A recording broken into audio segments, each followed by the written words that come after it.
భార్య: ఏమండి, ఇంట్లో పనులన్నీ నేను ఒక్కదాన్నే చేసుకోవాలంటే చాలా కష్టం అవుతుందండి.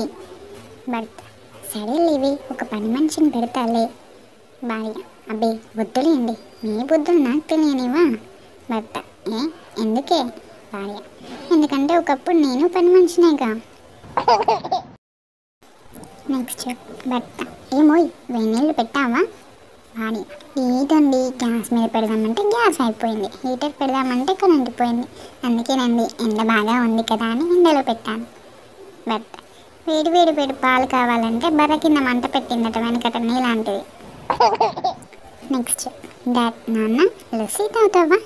సన్: వద్దు నాన్న. డాడ్: మరి పాలు తాగుతావా? సన్: వద్దు. డాడ్: జ్యూస్ తాగుతావా మరి? సన్: వద్దు నాన్న. డాడ్: అచ్చు అమ్మ పోలికి, రక్తం తాగుతాడు వేదవా. అక్కడే ఉన్న అమ్మ ఇది విని తట్టుకోలేక ఇలా అంటుంది: యాపిల్ తింటావా అమ్మ? సన్: వద్దు అమ్మా. మామ్: పోనీ బనానా తింటావా? సన్: వద్దమ్మా. మామ్: మరి మ్యాంగో తింటావా మరి? సన్: వద్దమ్మా. అచ్చు నాన్న పోలికలే వేదవా, దెబ్బలే తింటాడు. నెక్స్ట్. అబ్బాయి: నేను నీకు నచ్చానా చెప్పు? అమ్మాయి: అందుకే కదా పెళ్ళికి ఒప్పుకున్నా. అబ్బాయి: నాలో ఏం చూసి పెళ్ళికి రెడీ అయ్యావు? అమ్మాయి: 2-3 సార్లు బాల్కనీలో బట్టలు ఆడిస్తుంటే చూసా.